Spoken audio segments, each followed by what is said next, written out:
Hello, everyone, and welcome to another episode of Justin the Food Entrepreneur Show. I'm Justin Bizzarro. I'm your host. That's Bizzarro.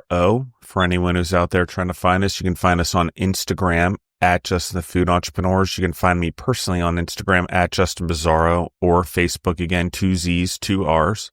You can also find our community, the food and beverage and hospitality and nutrition and farming entrepreneurs community, is at Gorilla Brave. You can find that on Instagram, as well as the private group that we do monitor people going into, making sure they are entrepreneurs and in the food space or in the spaces we just discussed. That is on Facebook as well. That is a private group, a networking group, and it is free for food and beverage entrepreneurs out there. We did set that up, but we do monitor the group and keep it kosher, as I should say, or whatever, keep it safe for everyone. And we also use the group to help stimulate conversations, connections between different aspects, both in the industry and then those who support the industry. So that is all there. It is a safe group. It is confidential. It is private. The information, there is an agreement you sign when you go into that group, just so everyone knows. So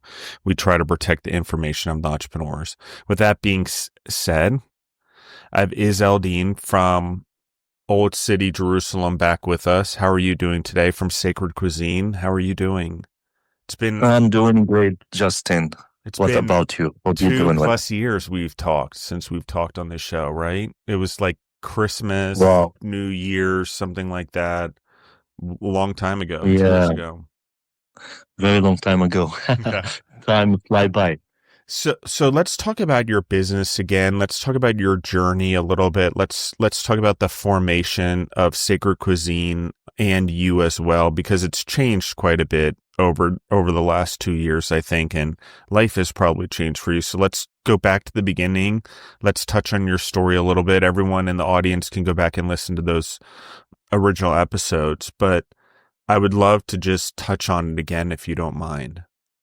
Yeah, sure. I would love to elaborate on that. Okay, yeah, let's hear it. Let's talk about your story. My story, so to be honest, I never thought I would be a chef or have any skills or interest in cooking till I went and I lived in the United States of America for 7 years. That allowed me to kind of discover my passion for cooking, because I was searching for good hummus and falafel when I was living in the States, and I couldn't get to find good hummus and falafel as good as what we serve it in the old city of Jerusalem. So out of disappointment, I started to make hummus and falafel, and this has sparked my journey to find that I enjoy cooking. It's a meditative form for me, and that was the spark, and here I am. What did you take back? I mean, there's this venture, you go to the United States, you do a chef, you decide you're going back to Old City, you're going to, pursue Sacred Cuisine. What is it that you were pursuing when you went back to Jerusalem from the United States? I think I want to anchor there, because I think that's a good point to really start focusing back in on the last 2 years. Why did you go back? What were you trying to do in going back? Or So I when you went went back. back? I went back to Palestine because as a country, there is so much happening as far as politics, and especially as far as our culture and heritage. It is being like erased and deleted, and there is a lot of effort to kind of minimize and to suppress our culture. So I felt that I need to go back to Palestine to be here and try to do something to kind of continue on the legacy, especially as far as the culinary heritage. So that's my reason, is to come back here, to be here, and to do things to kind of amplify our voices as a Palestinian from the old city of Jerusalem.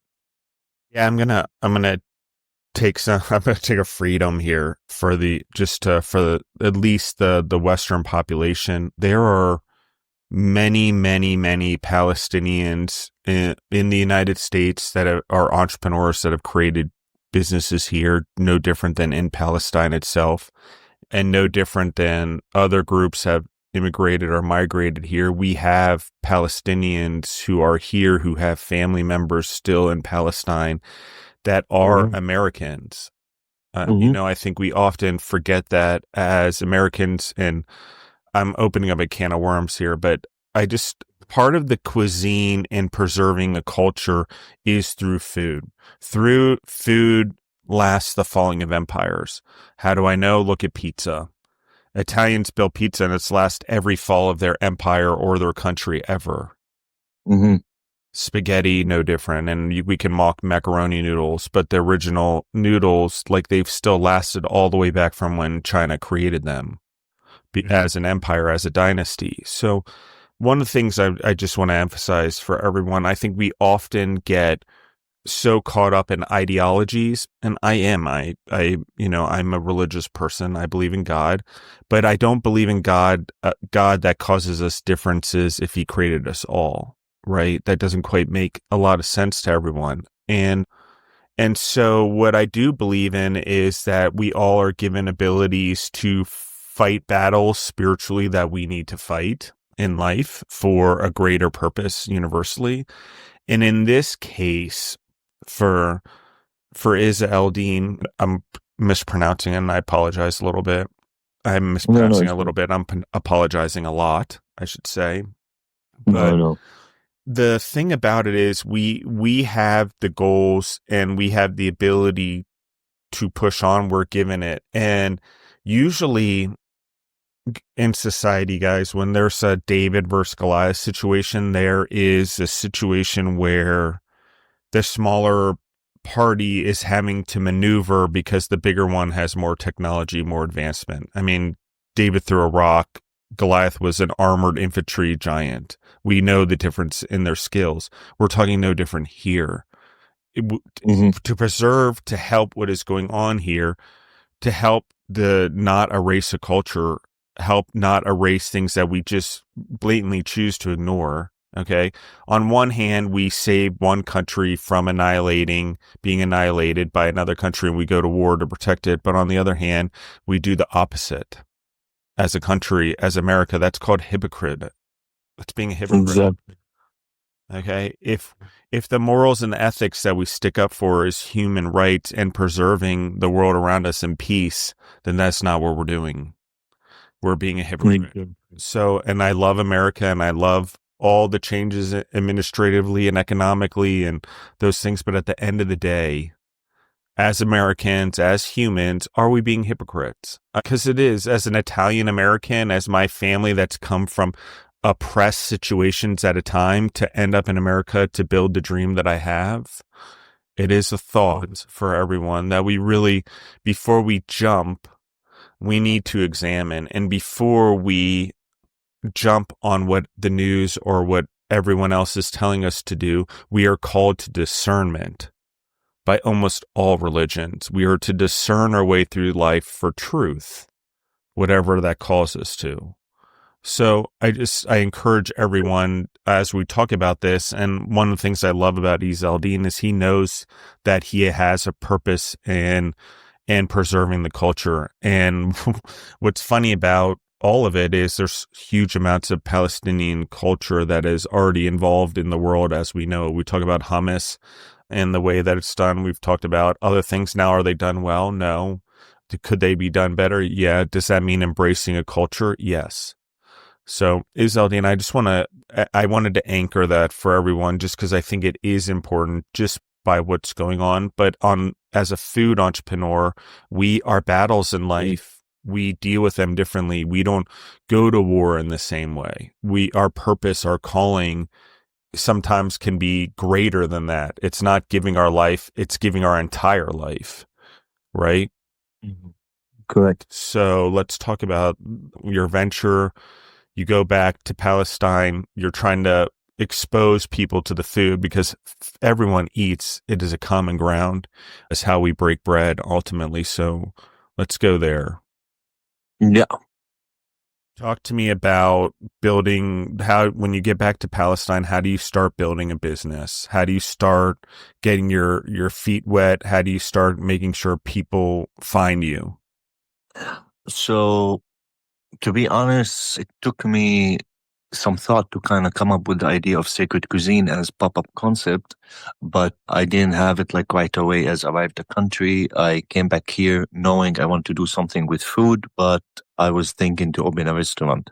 And opening a restaurant, it require investment to kind of rent a place, prepare it and make it as a restaurant and open doors.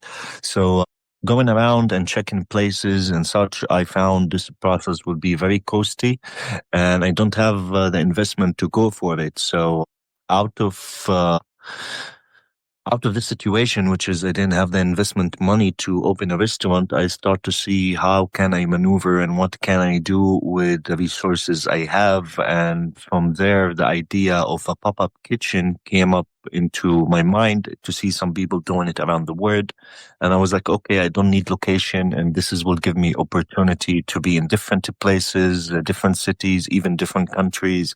So why not to start with this? And that was my first method, is basically starting to do pop-up kitchen, and I started selling food in venues where they do like a music or culture activities and such, and that was the beginning of it all. And I thought I will do this for a bit to save money so I can open my restaurant. But then I found out, I mean, after also a while, the corona hit, and there is many factors such as the freedom, the ability to go from place to place and not to be stuck in the restaurant. I found this concept actually to be the most practical, most efficient, and also give me the ability to operate worldwide and in a different places and raise on the opportunity of exposure. So I was like, I will keep this concept as a pop-up kitchen that's I pop and I do dinners or sell food according to what's happening from activities and such. So that was the start, and yeah, this start I'm still embracing it as a model, and I will continue with it, I guess, for some time at least. Talk to me about the last 2 years since we've talked, building this business, doing pop-ups. The business is still there. You're still there. So you're obviously still going. So what has that been like to keep this going, to keep building? What keeps motivating you? What keeps inspiring you? Does that make sense? Yeah, but the last 2 years, it was the most devastated period in Palestine, also for my business and for many Palestinian. I mean, the war or the genocide that is happening, it is, of course, brought the whole country to kind of like stop as far as what's happening. So not much, there is not even any tourist coming.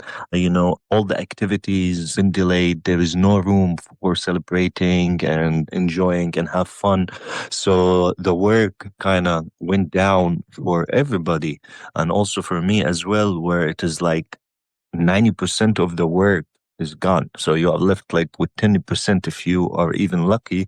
But from that, I took the opportunity to, since there was not work in Palestine, I took the opportunity to travel abroad and to do tours where I go to different cities and countries and I do some cooking. So I did 2 tours where I travel for about 3 months on each tour, and I cooked in 3 to 4 countries, and give me opportunity to kind of go to the UK, Netherlands, Belgium, Spain, and do events where I give opportunity for the people who live in these countries or cities to come and try Palestinian food and share with them the stories behind the dishes, also, about sacred cuisine, and also elaborate about the political situation and what's happening. So this is basically what I did for the last 2 years, is the traveling abroad and take my food and kitchen to the people, because not many people are coming to the country at the moment. Yeah. One of the things I wanted to touch on, and I didn't know if we would be open to it, but I think part of the thing that we don't understand as human beings is that the disruption that happens, we maybe, I think most of the world sits back and watches it. It's not involved in it. or any of these conflicts going on in the world, and therefore we have a very foreign view of it. And we don't understand just by looking at a glance the complexities that are going on there in terms of unemployment, in terms of businesses and infrastructures and homes that have value that are suddenly worth nothing because they've been destroyed. Exactly. Businesses, even legacies that some of which in Palestine may be hundreds, if not thousands of years old. Some of these buildings and some of these places are going to crumble. So, sometimes power, how should I say this? Sometimes we're David, sometimes we're Goliath, sometimes we're the oppressors, guys. We have to understand that sometimes we're the abusers. In parts of our lives, even as a human, we make mistakes. We treat people kindly sometimes. We do that. We are imperfect as humans. We make imperfect decisions. But at the end of the day, we really have to look at, okay, we're talking about ideology and politics, and yes, there are bad things that go on. Do bullets fly and guns flare and missiles go off and bombs go off and people die? Yes, it's horrible. But the other side of it is the side that's it, and then we kind of get over it because a bomb goes off, a bullet goes off. It's an instant kill or an instant death or an instant injury, and it's a flash on a screen, and it's over. And I don't mean instant for real. I mean it impacts the families for generations potentially. But what I am saying is to the viewer, it is an instant flash on a screen. And here's the thing, guys, like imagine someone comes into your community and does COVID times 10. It's not only do they shut you down and keep you from going places and curfews, but they're also blowing up your businesses and causing problems in your businesses, both sides. Maybe there's casualties on whatever, and things don't make a lot of sense. But it has economic impact that takes a long time to recuperate. It took Europe decades to recuperate after World War II.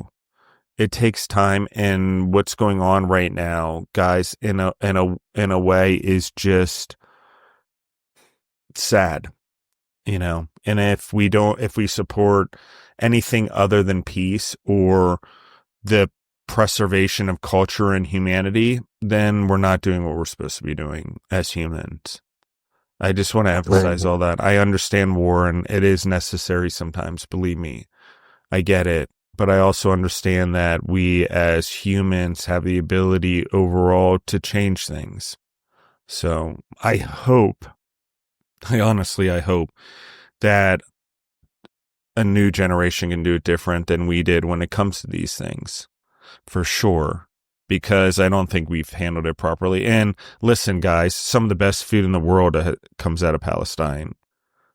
So to just bury all of that, some of the best people, some of the best humans I've ever met in the food world, some of the best entrepreneurs in the world, some of the entrepreneurs that have created tens of thousands of jobs come from the areas that we think or we're taking sides on, maybe that we shouldn't be.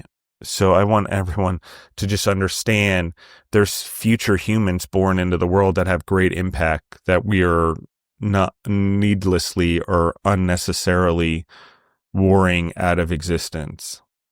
So anyway. Yeah, I also would like to add, unfortunately, the way our system work and the way how things are designed, it is designed for capitalism. And as an entrepreneur who is thriving for business and thriving to make a profit, I would like to emphasize that as an entrepreneur and as a person who is making a business, the most value for me, it is, and where it is stand for me, it is not the amount of money that I'm making.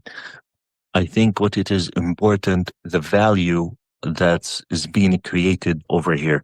So, for example, I see Sacred Cuisine as my company. It to produce currency, which is take my food and convert it to a tool that I can use to get through in life.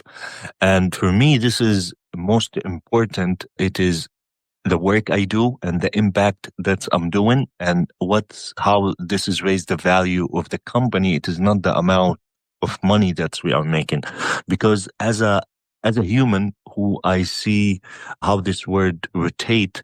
I mean, there is currency as papers right now. They don't mean anything because the empire was destroyed. It is old and relevant, whatever. But what I'm trying to say, we give value to the money. And without this value that we given, it does not worth anything. So it is It's a very human important. construct. Yeah, exactly. Go ahead. It is important to kind of like tie our value to something more meaningful than the money itself, because in this life we can make money, but values where this money can play a purpose and this money can become a tool to make this world better. And we as a human within this system, many of us are in a default way contributing to the madness of the world, either by buying certain products, supporting certain companies, supporting certain country and politic agenda and such. So it is an invitation to kind of like try to look what our steps can do, because there is a huge impact with every step we do, with the money that we put, as far what the product to choose, where we want to stand in the world, what type of politic. And the most important, I believe, as also you mentioned, Justin, it is that we invest in humanity.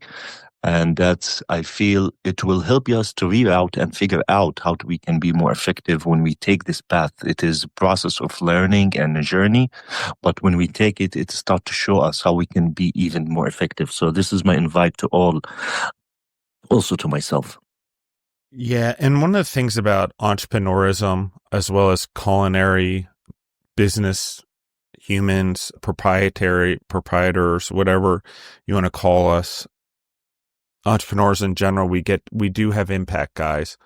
We have greater impact than any person with any gun or any general with any military or any president with any people in front of him.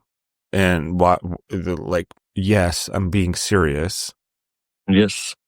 Why? We touch more people with personal relationships than any other group of people. And I'll keep saying this until I'm red in the face to the group here. There's no other population in the world that touches humanity more than the food entrepreneur, the restaurateur, Correct. the community, the impact. Talk about a ripple effect in legacy. So, like, we have the chance to do better, guys, and lead better, especially as a community, especially as a group across an international world. Why am I saying this now? Because I deal with the struggles as any country or any smart human or any entrepreneur, and don't understand why the laws aren't more universal. Why are they so human constructed over human constructs that really don't make much sense logically or spiritually, for that matter? But it's because we created them as humans. These boundaries, these separations, we create more differences to keep the human constructs in place. But as entrepreneurs, it's our job to break down constructs and what humans create and run the maze, because we have to. That's how we survive in business. We find opportunities in the cracks. Excuse me, guys. Sorry about that. And this is why it's important. But in doing that, we gain a very special skill. We gain a very special skill of leadership, of oratory communication. No matter how bad or good it is, we have the ability to communicate with our employees, our customers, our vendors, the world itself now because of social media. All of us are on social media as entrepreneurs. Our businesses at least are. These are our voice, guys. And what we're doing with the voice and what we're projecting into it has a lot more impact when it's tied to something purposeful and greater. Not extreme, but greater. And we could talk about sourcing better food and sourcing better food for the environment. But it also is an open-mindedness in the way that we deal with things. Sorry, guys, I have the hiccups this morning. I'm trying to deal with them. But I just want to emphasize that. Let's talk about the international trips. Let's talk about what was accomplished on them and sort of why did you do it? I get you had to leave, but you could have done anything. You didn't have to go continue pursuing your path, right? But you didn't just leave being like, oh, I'm going to leave it behind and not forget about the war and be at peace. No, I'm going to fulfill my purpose still, tell others about it, and use food to do it. Let's talk about that a little bit.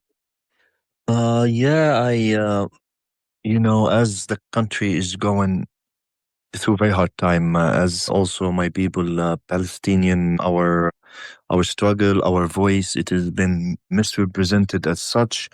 I found also, what I can do in my own resources and in my own way. And what I'm good at is to go to talk to the people and to share with them my food. So I felt as a step, of the war happening and such, instead of holding, a gun and go to fight, I chose my way, which is like hold my recipes and go. And that's kind of like a part of why I did this. It is because I cannot stand still to see my people being killed and, and genocide fully swing. And for me to kind of give up, I think it's give more even energy and more edge to kind of like push you through. And also, like when people come to Palestine, there's many people who come as a touristy place when situation are better and such. But also there's people who don't have the opportunity to travel and such. So I think this was my idea is like people who are there in their own country. I want to share with them what I have, and I want to tell them a few stories from Gaza, and also to share with them some recipes. And to be honest, it was really a blessing. It was amazing because in this hard time, all what is meaningful for me is the solidarity and to see people trying to help. So through my events, it I give that opportunity for people to come and to be engaged in what's happening as far as the political situation, and to share with them some stories from my life, from my family, which give them insight about what's exactly happening beyond the news saying whatever they're saying. So it was very effective, I would say. It was very inspiring for me, very motivating, and also give me a lot of fuel to continue. And also, I mean, this is why I love to cook and to feed people, because after you share the food, you share the story, people are happy. There is a part of family getting created. So it happened in a multiple occasion where I go and I make event. Some people participate in it, and after they participate in my event, they reach out and they're like, "We would like to do events with you, similar to what we participated." So that's like the biggest, how I call it, the biggest accomplishment. That's I do event. Some participants come, and now me and them, I do event. We do future events. So this is like really creating a family and a community, and there is nothing more heart filling than that. I love it. The breaking of the bread. You're what is it? Where are you doing now? You're rebuilding. I know as we jumped on, we were on video a little bit. I think you're in a restaurant. It looked like.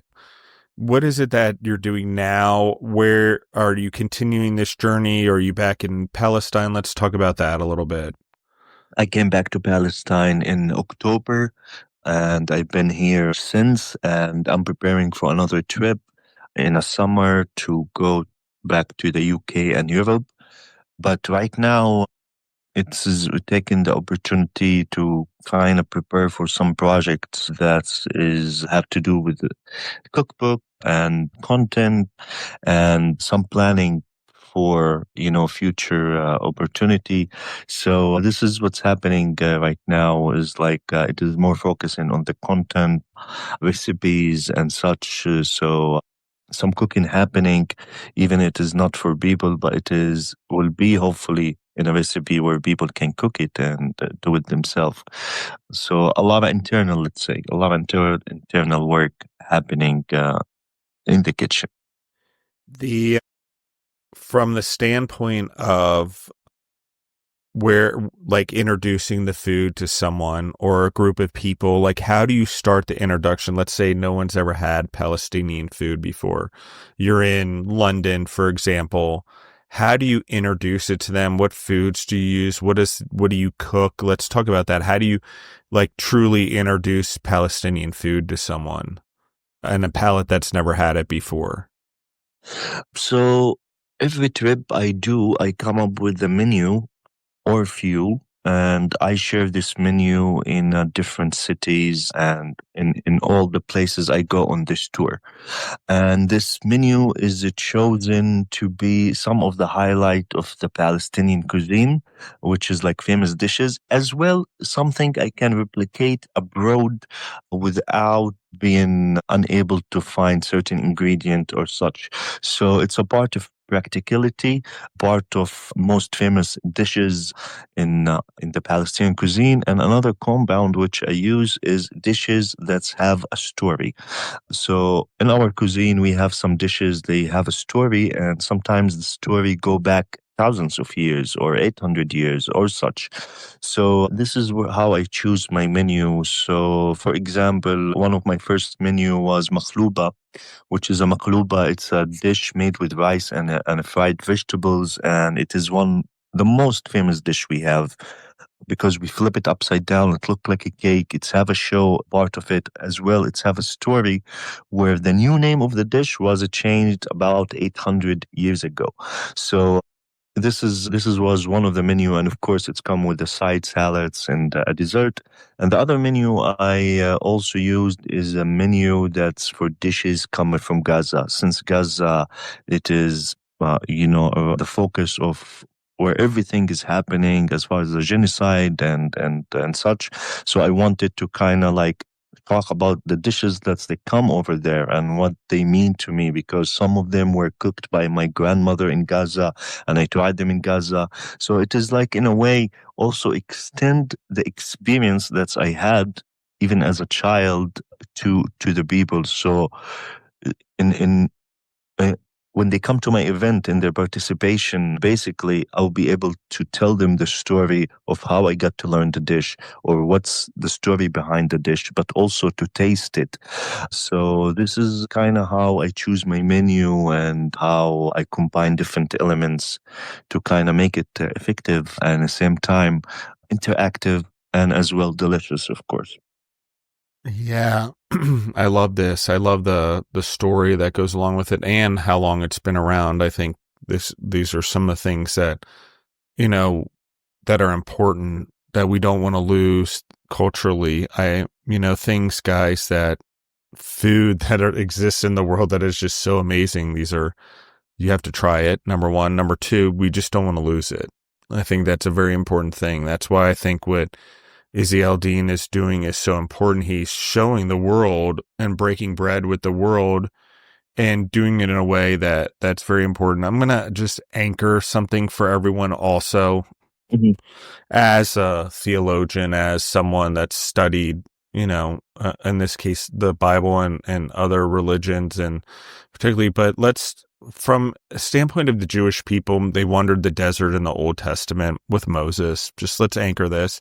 And everyone around them tried to oppress them. And the Jewish people are across the globe now. And they've been oppressed many times, including by Hitler, and rebound and become one of the most hard looked at people surviving culturally, ability to survive, make money, whatever. Just what we have to understand is that what we're doing here is we're oppressing a people that have also spread out across the world.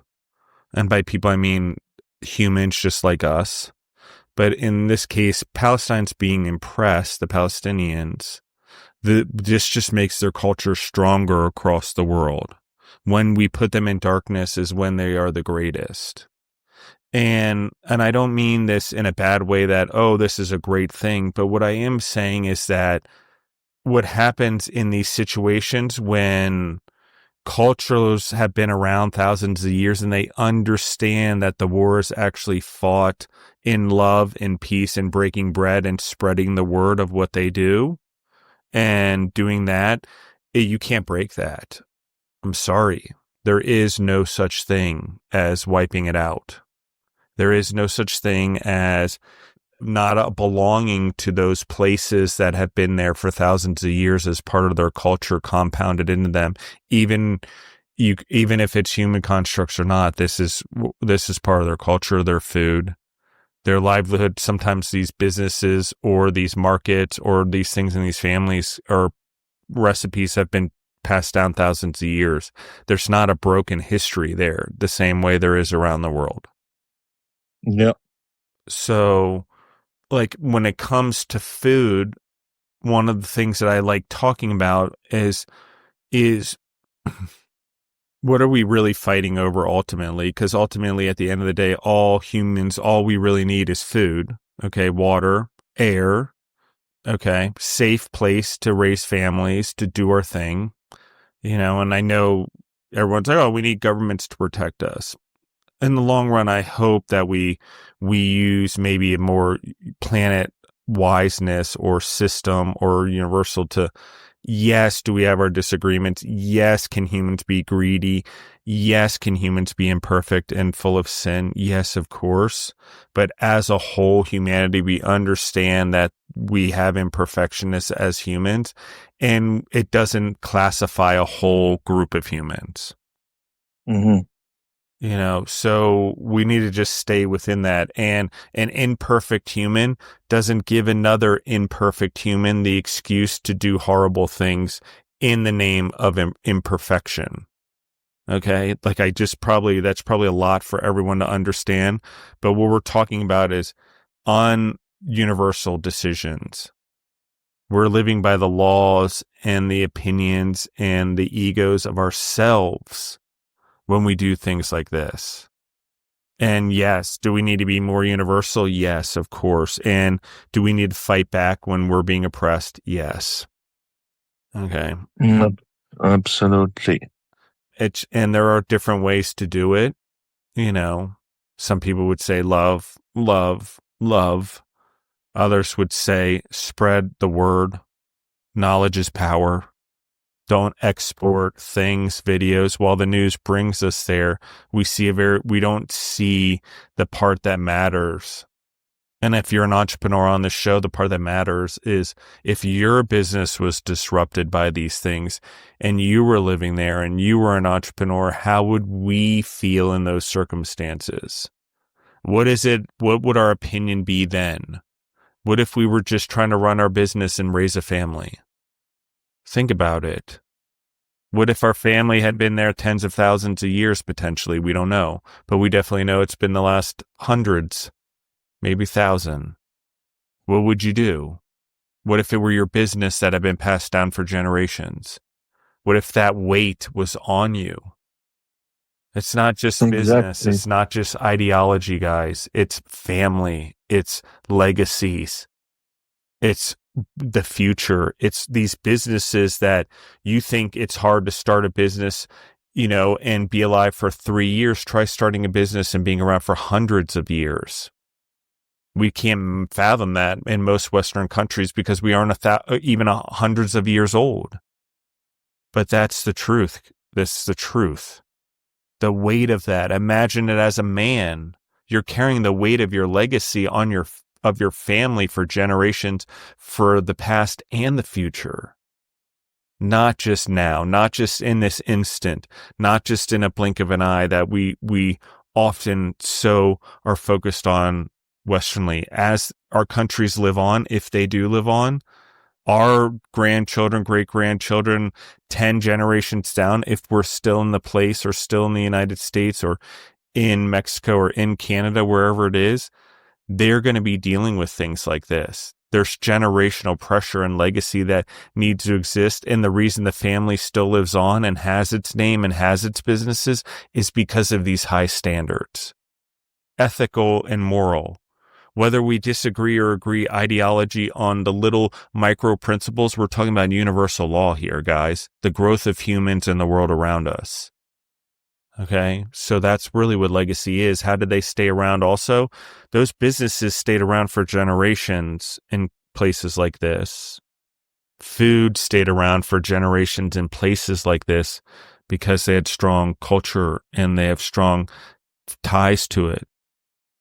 It's people talk about things. There's a whole population, you would call them gypsies. I don't think they would call themselves that. But they roam around everywhere. They're in the United States now, in Europe. They are a countryless population in a lot of ways. Maybe not, maybe so. But their culture will always live on. And the way they work and their culture and the way they break bread is different than anything I've ever seen in my life.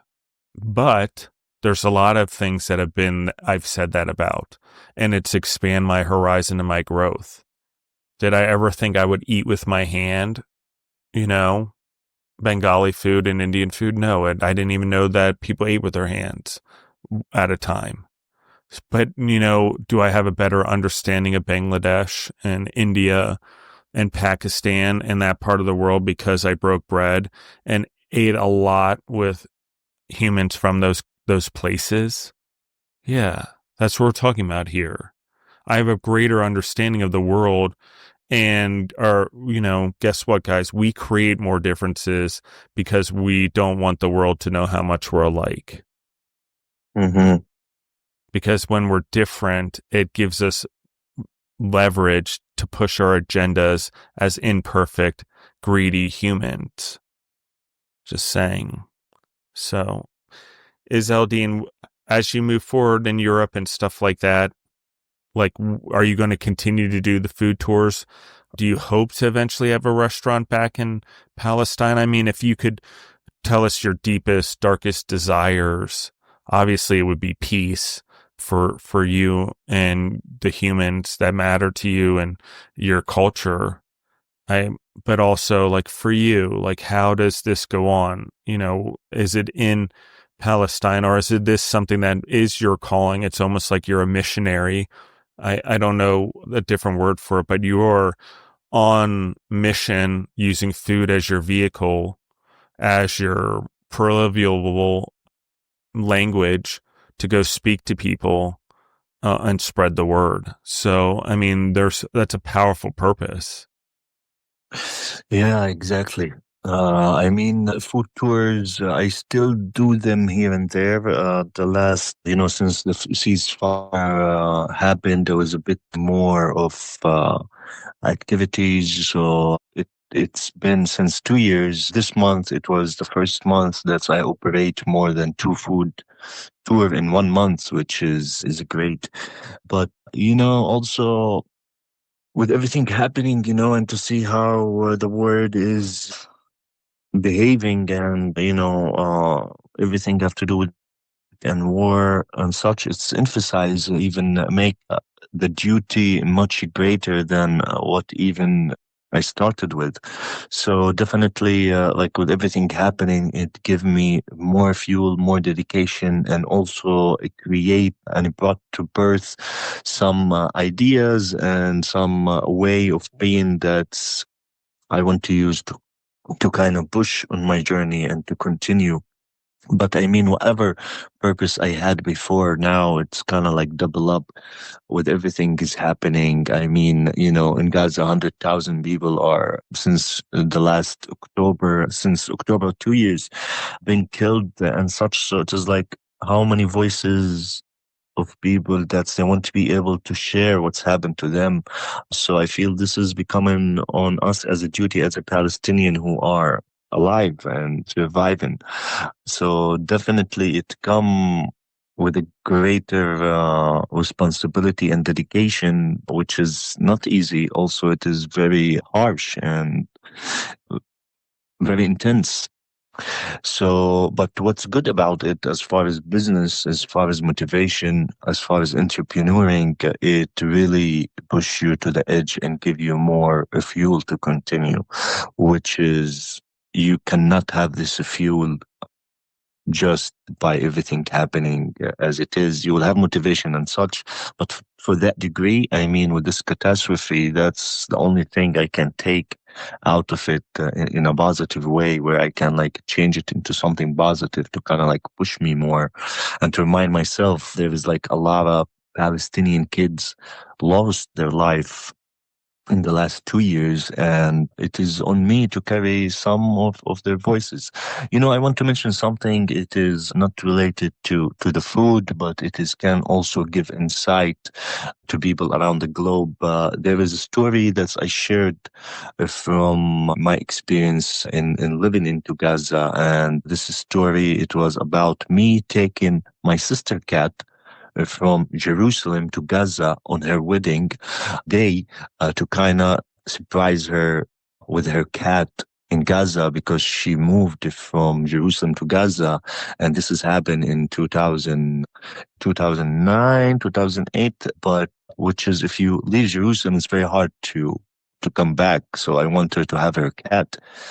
And this journey was such a journey, which is kind of like crazy, unbelievable. And I shared that story in a book, which was edited and also written by Mahmoud Muna and Matthew Teller and other two great contributor, where they took stories from people from Gaza and just shared it in this book. And this book called Daybreak in Gaza.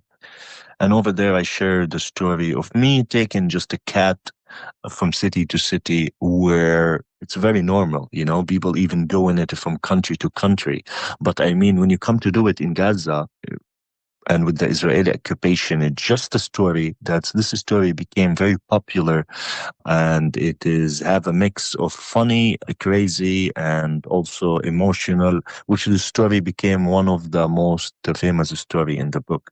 So, I mean, it's not just like, about food. We have, as a human, we carry stories, and these stories, they can be interesting sometimes.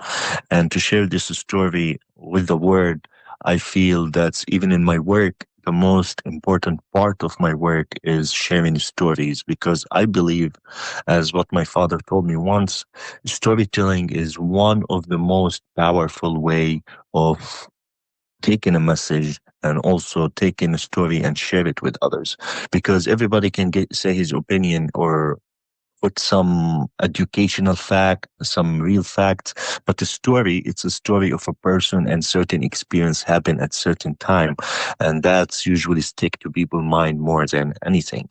So yeah, it is the time to perfect more the storytelling. It is time to kind of look more on the stories that's interesting, and to kind of like document them and get them ready to be shared with the world.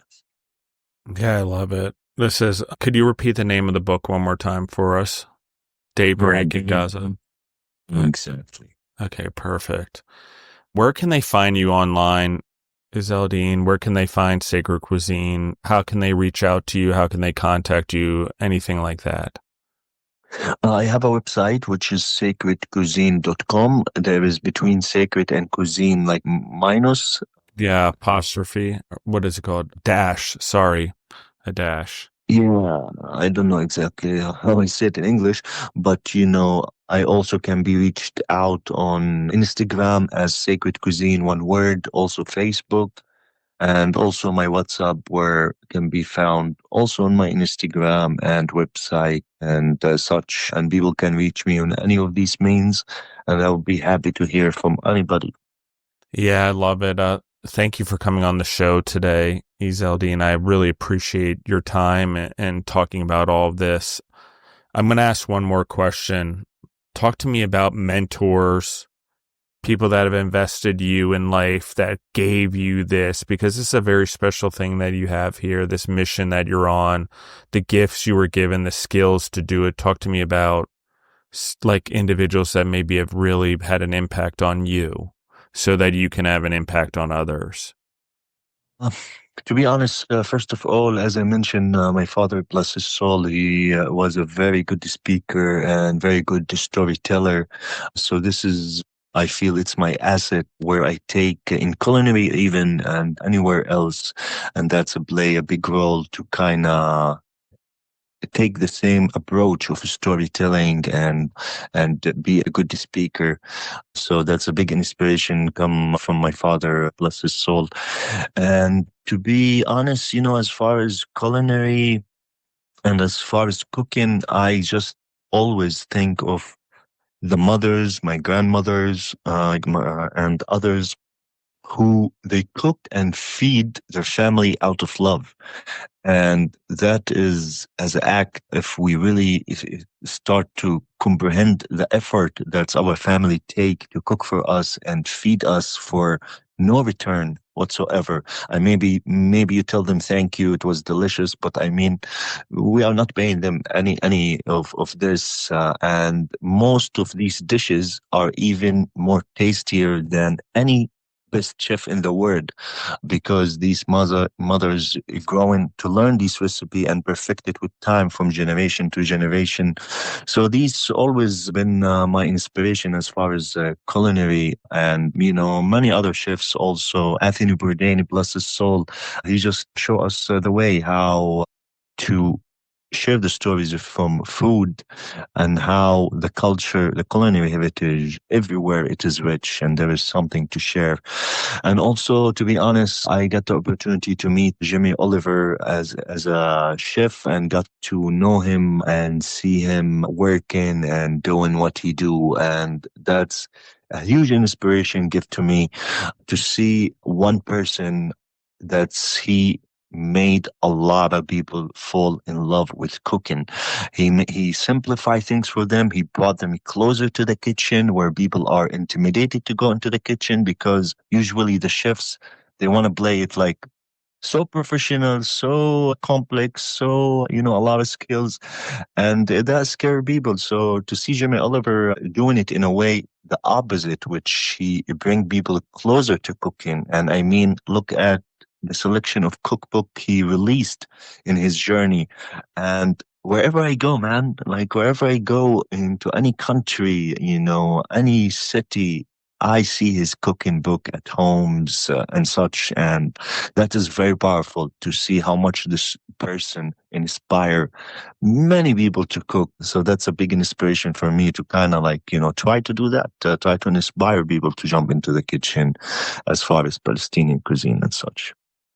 I love it. I agree with you. I think what an impactful human. I agree with you. And he brought cooking back into the homes, but like cooking from the things that we grow also, or that we can grow in our gardens. He also attached a lot of our bond with nature. I feel like also, for me anyway, I just felt like he truly tapped into like the importance, and I grew up on a farm, so there's that whole thing.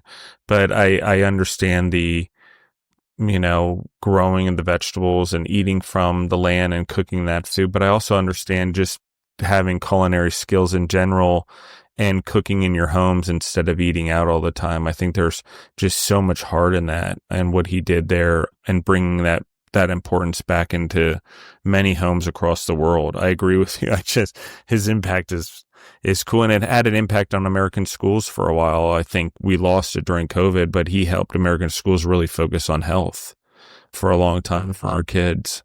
It's not quite as focused anymore after COVID. For some reason, it's weird how stuff like that happens, how we go through these giant shakeups, and then all of a sudden there's only the giants left again, and the little guys they're having to rebuild. But the ground is lost in the little things I just talked about. All of a sudden, healthy meals became less important, and the health from bio things in like COVID became more important, and food became less important, when actually the most important thing should have been food to fight against COVID.